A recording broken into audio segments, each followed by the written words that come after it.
Iran Israel जंग 8वें रोज में दाखिल हो चुकी है और फरीकैन का एक दूसरे पर मिसाइल हमलों का ना खत्म होने वाला सिलसिला जारी है। अहम बात यह है कि ईरान की जानिब से जवाबी हमलों ने इसराइल को सख्ते में मुब्तला कर दिया है और शायद ही कोई ऐसा इसराइली शहर हो जो ईरानी मिसाइलों की पहुंच से बच पा रहा हो। आज सुबह भी ईरान की जानिब से जनूबी इसराइल में मिसाइलों से हमला किया गया, जिससे मुतअद्दिद इमारतें मलिया मेट हो गई, जिसके बाद इसराइली फौज भी बज़ाहिर अपनी पसपाई का इकरार करने पर मजबूर हुई और यह एतराफ़ किया कि इंटरसेप्टर में मुमकिन खराबी के बायस इसराइली फौज ईरानी मिसाइल रोकने में नाकाम हो रही है। इसराइली मीडिया के मुताबिक इसराइल के शहर बेरेशिबा में एक मिसाइल गिरने से माइक्रोसॉफ्ट ऑफिस के करीब बड़े पैमाने पर आग लग गई।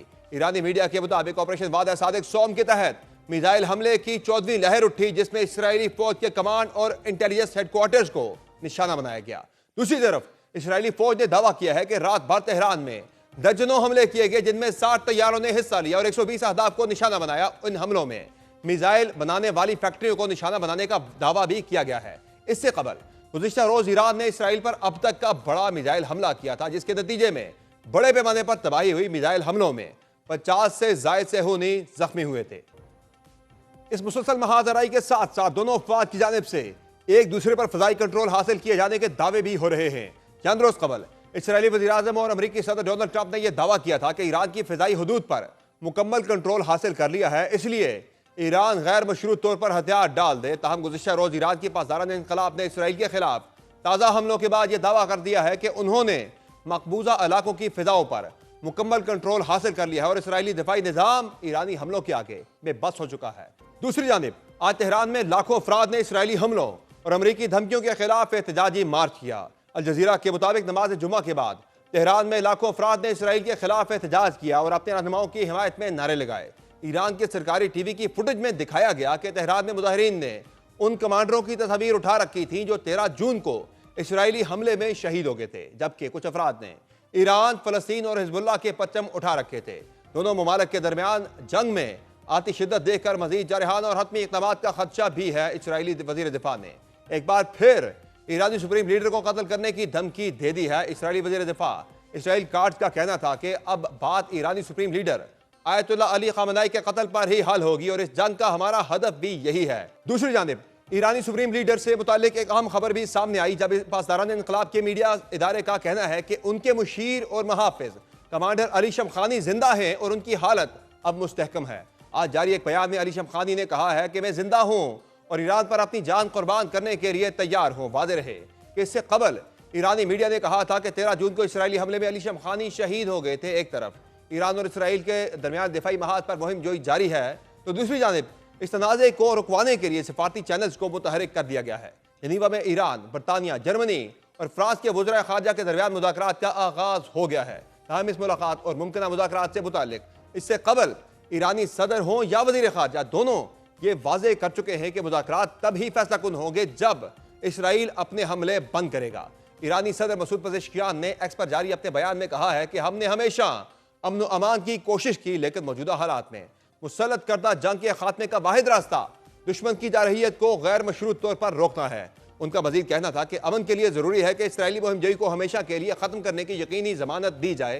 ताहम अगर ऐसा न हुआ तो दुश्मन के खिलाफ हमारा रद्द अमल ज़्यादा सख्त और अफसोसनाक होगा। इसके अलावा ईरानी वज़ीर ख़ारजा अब्बास इराक़ची ने भी ईरानी सरकारी टीवी को इंटरव्यू में कहा कि इसराइली जारहियत रोके बगैर इन मुज़ाकरात का कोई मुस्तक़बिल नहीं। ईरानी वज़ीर ख़ारजा का कहना था कि इसराइली हमले जारी रहने की सूरत में ईरान किसी से बातचीत के लिए तैयार नहीं। उन्होंने मजीद कहा कि ईरान की मुदावमत के बाद मुझे यकीन है कि दुनिया इस जारहियत से खुद को अलग कर लेगी। उनका यह बयान ऐसे वक्त में सामने आया जब बरतानिया के वज़ीर ख़ारजा डेविड लेमी, यूरोपीय वज़ीर ख़ारजा और उनके ईरानी हम मनसब के दरमियान मुज़ाकरात जारी है। बरतानवी वज़ीर ख़ारजा ने हाल ही में अपने बयान में कहा था कि सिफारती हल के लिए अगले 2 हफ्तों में एक विंडो मौजूद है। उनके इस बयान को अमरीकी सदर की उस नई डेडलाइन के तनाजुर में भी अहम समझा जा रहा है, जिसमें डोनाल्ड ट्रंप ने ईरान पर इसराइली हमलों में शामिल होने का फैसला करने के लिए 2 हफ्ते का वक्त लिया है। इस मुतालिक व्हाइट हाउस की तर्जुमान कैरोलिन लेविट ने प्रेस ब्रीफिंग में अमरीकी सदर का पैगाम सुनाया, जिसके मुताबिक ईरान से मुज़ाकरात के इम्कानात की बुनियाद पर कार्रवाई के हवाले से 2 हफ्तों में फैसला होगा। जर्मन सिफारती ज़राए का कहना है कि जनीवा में मुज़ाकरात अमरीका की हमआहंगी से हो रहे हैं, जिनका मकसद ईरान से सख्त यकीन दहानी हासिल करना है कि वो जौहरी तवानाई का इस्तेमाल सिर्फ पुरअमन सिविल मकासद के लिए करेगा। दूसरी जानिब ईरान से मुतल्लिक अमरीकी मौक़िफ़ में रजक के पीछे जहां यूरोपीय ममालिक की सिफारतकारी है, वहां पाकिस्तान के किरदार और हाल ही में field marshal general Asim Munir की अमरीकी सदर से मुलाकात को भी इंतहाई अहम समझा जा रहा है।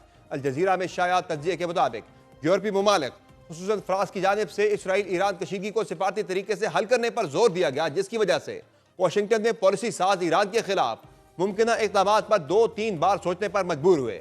अरब खबर रसाई इदारे पर लिखे गए तज्जिए के मुताबिक अमरीकी सदर डोनाल्ड ट्रंप की जानिब से ईरान के साथ सिफारती दरवाजे खुले रखने का फैसला मुमकिन तौर पर यूरोपीय दबाव और पाकिस्तानी आर्मी चीफ से हालिया मुलाकात का नतीजा है। आज जहां जनीवा में ईरान इसराइल जंग खात्मे के लिए सिफारती कोशिशें हो रही हैं, वहां अक़वाम मुत्तहिदा भी मुतहरिक हुआ है। आज अक़वाम मुत्तहिदा की सलामती कौंसिल का हंगामी इजलास भी हुआ, जिसमें गुफ्तगू करते हुए अक़वाम मुत्तहिदा के सेक्रेटरी जनरल एंटोनियो गुतेरेस ने खबरदार किया कि यह तनाज़ा बढ़ गया तो कोई कंट्रोल नहीं कर सकेगा, इसलिए फौरी जंग बंदी होनी चाहिए। जहां अमेरिका और यूरोपीय ममालिक अपना असर रसूख इस्तेमाल करके ईरान पर दबाव बढ़ाने की कोशिश में है, वहां दीगर आलमी ताकतें भी अपनी सफ बंदी कर रही हैं। इस मुतालिक रूस और चीन ने भी ईरान इसराइल जंग बंदी के लिए किरदार अदा करने की पेशकश कर दी है। दूसरी जानिब ईरान पर पड़ने वाले किसी भी आलमी दबाव के नतीजे या कोई संगीन इक़दामात के बायस यह खदशात भी जन्म ले रहे हैं कि तेहरान मुमकिन तौर पर जौहरी हथियार बनाने की जानिब जा सकता है। अमरीकी अखबार न्यूयॉर्क टाइम्स की एक रिपोर्ट में कहा गया है कि अमरीकी इंटेलिजेंस जराए का कहना है कि अगर अमरीका फर्दों की तनसीब को निशाना बनाता है या इसराइल ईरानी supreme leader Ayatollah Ali Khamenei को कत्ल करता है, तो ईरान मुमकिन तौर पर जौहरी हथियार बनाने की जानिब कदम उठा सकता है। दूसरी जानिब field marshal general Asim Munir की अमरीकी सदर डोनाल्ड ट्रंप से तारीख साज मुलाकात के जहां आलमी मंजरनामे पर नताइज मुरतब हो रहे हैं, पाकिस्तान में भी इस मुलाकात को इंतहाई अहम और मानी खेज निगाहों से देखा जा रहा है। इस अहम मुलाकात के फॉलोअप के तौर पर आज एक और अहम पेशरफ हुई, जब वज़ीर आज़म शहबाज शरीफ का अमरीकी वज़ीर ख़ारजा मार्को रूबियो से टेलीफोनिक राब्ता हुआ। पाकिस्तान और अमरीका के दरमियान बढ़ती इस कुर्बत को लेकर सियासी मुहिम जोई की कोशिशें भी की जा रही है। वो कि पाकिस्तान तहरीक इंसाफ इस मुलाकात से मुतालिक हुकूमत को उस शिद्दत से तो आड़े हाथों नहीं लेती दिख रही, लेकिन इस मुलाकात में हुकूमती किरदार और कद काट को परखने या चैलेंज करने के हरबे जरूर आजमाए जा रहे हैं। फील्ड मार्शल आसिम मुनीर और अमरीकी सदर की मुलाकात से मुतालिक वाहिद मौक़िफ़ सिर्फ अमरीकी सदर का ही आया हुआ है, जो इंतहाई महदूद है। और बज़ाहिर इसी महदूद मौक़िफ़ के बायस मुख्तलिफ क़यास आराइयाँ और साजिशी थ्योरीज भी जन्म ले रही है, जब सोशल मीडिया पर यह बहस चल पड़ी है कि अमरीका ने ईरान पर हमले के लिए पाकिस्तान से अड्डों का तकाजा किया है, जिसके बाद आज तहरीक इंसाफ के चेयरमैन बैरिस्टर गौहर ने हुकूमत से बाज़ाब्ता तौर पर मुतालबा कर दिया है कि वो फील्ड मार्शल और अमरीकी सदर के दरमियान मुलाकात से मुतालिक पॉलिसी बयान जारी करे। मुलाकात ज़रूर हुई है और मुलाकात के बारे में मेरा ख्याल है कि जो भी है इसमें अगर पॉलिसी डिसीजंस कोई है, हुकूमत की नुमाइंदा मैं एक्सपेक्ट करता हूँ इसहाक डार साहब अगर आएंगे और वो कोई इस पर स्टेटमेंट देंगे तो फिर उसके बाद रद्द-ए-अमल देंगे इंशाल्लाह। इसराइल और ईरान के दरमियान जारी जंग में पाकिस्तान का मुमकिन किरदार क्या हो सकता है? अमरीका ने पाकिस्तान से क्या तकाजा किया है?